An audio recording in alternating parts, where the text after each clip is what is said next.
Bon, gaur dozenaka milaka langile, dozenaka milaka herritar kalera atera gara, salatzera bizitzaren kostua gero eta handiagoa dela.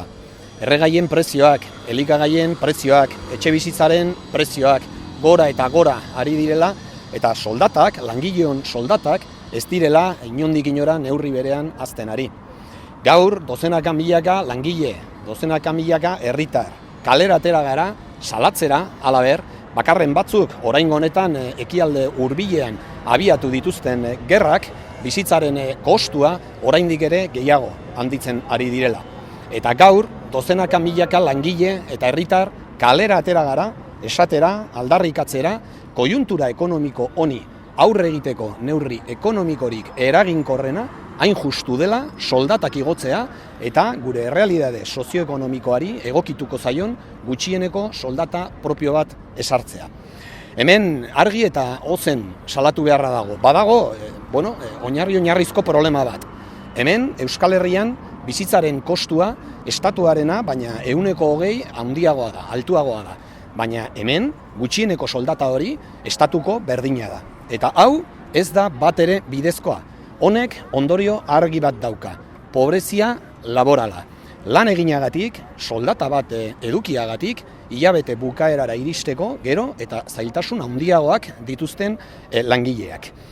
Horregatik gaurkoan, dozenaka milaka lagun, herritar, langile, kalera atera gara, eskatzera patronalari behingoz negoziatzera eser dadin. Utz dezan alde batera behingoz bere ezezko jarrera.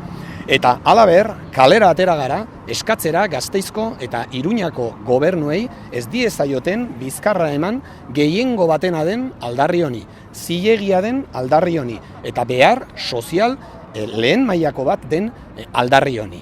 Behingoz, arditzatela neurriak, arditzatela erabakiak langile eta herri sektoreen gehiengo zabalaren alde. Eta azkenik, kalera atera gara, gaurkoan, dozenaka milaka langile, dozenaka milaka herritar, gure lan eta bizi baldintzak hemen Euskal Herrian erabaki nahi ditugula aldarrikatzeko. Zeren eta hemen oinarrizko galdera batek erantzunik gabe segitzen du. Zer dela eta izan behar dugu gutxiago Euskal Herritarrok? Zer dela eta posible du Madrilgo gobernuak legez gutxieneko soldata bat finkatzea eta Gasteizko eta Iruñako gobernuak ez. Askotan esan dugu eta beste behin ere esango dugu autogobernu handiagoa, burujabetza handiagoa, soldata duinagoen sinonimo da. Autogobernu handiagoa, burujabetza handiagoa, azken batean ongizate handiagoaren sinonimo da.